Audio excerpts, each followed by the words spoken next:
Some residents who have lived here for decades feel that the new owners aren't leaving them with many options, except to move off the property. You can see the task force website already has a section for schools, but they'll soon create an online forum just for school resource officers. The employees were told to evacuate the building and meet in the parking lot down the street. Now the problem was, on a cold, windy March morning, they didn't even have time to grab a coat. The beauty and the craftsmanship of these stained glass windows used to only be visible from the inside, but thanks to these new lights, you'll be able to see them at night from the sidewalk. The Postal Service says it's consolidating mail processing and distribution operations from this facility to its facility outside of Harrisburg in Dauphin County. Now, they've been considering this change for a while, but today it became official. It's not too early to look for standing water on your property that might produce mosquitoes. Take this pan, for example. If you have it, just dump it out. I'm Gardner Reed here at North Queen Street outside the Grice building where a burglary took place over the weekend.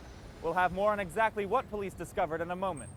While state budget cuts and the loss of 3 sports teams has negatively affected students' morale, it has done one positive thing. That's brought students together with one common goal: to fight for their education. If you had flooding in your home in September, you may experience some problems this spring. I'm Gardner Reed in Lancaster. We'll take you inside this home to show you what to look for. Today, the State Police Commissioner stressed the need for a funding increase for crime labs. I'm Gardner Reed in Harrisburg, and we'll give you more on exactly what he'd like to see in a moment. Lynn has always enjoyed spending time with her family, and they're very anxious for her to come home as well. We can do that next. It's Valentine's Day at East Petersburg Elementary in Lancaster County. Looks good. As you might expect, students are busy making valentines. But there's one part of this classroom celebration that's different from what you might remember from your days in school. Instead of sending in maybe that sweet treat, there's something else special that a parent may send in place of it. Heart-shaped donuts are now joined by healthier options like pretzels and fruit. The school's principal says starting at the beginning of the year, they changed the rules for holiday parties and in-class birthdays.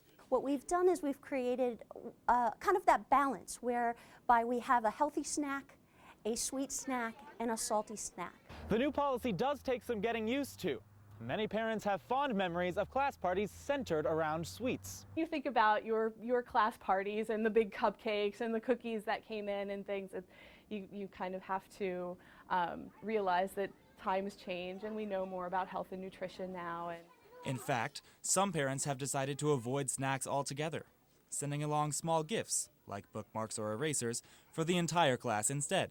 Parents have gotten very creative and still celebrating their children on their birthdays, but it has reduced our classroom disruptions in terms of sweet treats taking up a large portion of our time. I think it's a good thing to teach kids that socializing and having a fun time doesn't always have to represent overindulging in things that aren't necessarily healthy for you.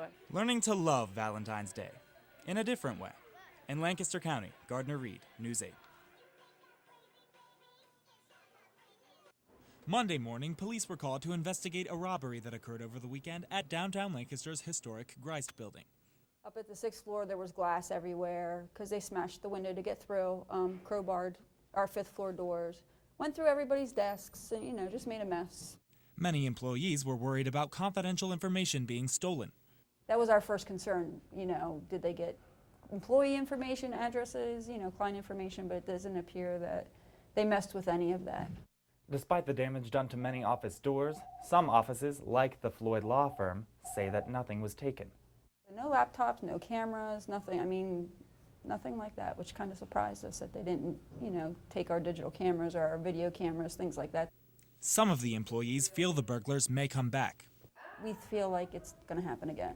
You do, you feel that way, like it's happened once. What's to say it's not going to happen again? Given the state of the economy, some say these crimes aren't surprising. I think that the economy is getting so bad that people are resorting to these ridiculous things for just a little bit. In Lancaster, Gardner Reed, News 8. St. James Episcopal Church is celebrating the new technology that will add life to the neighborhood. We are now able, with lighting technology changing as it has, to make this beautiful church available in the dark to those outside as well as during the daytime inside. The lights are a part of a project that the congregation has been planning for about 10 years. The whole campus-wide project at the moment is a $2 million project, very generously supported by the congregation. The beauty and the craftsmanship of these stained glass windows used to only be visible from the inside, but thanks to these new lights, you'll be able to see them at night from the sidewalk. The issue is, how do we make downtown, with all of its growth and vibrancy of the last decade or so, better accessible to people? And better than a street light is the glorious light of a stained glass window pouring onto a sidewalk, which we'll have from here on out.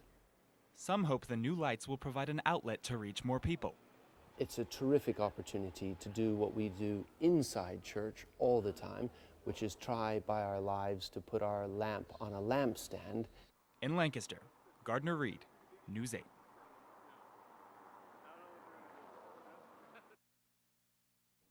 People who live in Ephrata's Brookfield Estates never had much to complain about before. That is until new owners announced big changes. Neighbors that get along with great around here. The landlord's a different story. According to new rules for the community, some homeowners have to install peaked roofs and vinyl siding, and the mandate has some worried if they can afford to stay.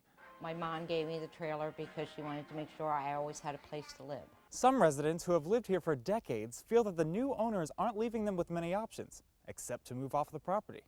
A lot of them just gave up their trailers and moved out. But for some, leaving is not an option. I would love to be able to keep the trailer here. I mean, I think it's a nice community. The people in it are nice. It's just everybody's scared right now and angry. Not knowing what the future holds for them or their homes. I don't know how it's going to turn out. In Lancaster County, Gardner Reed, News 8.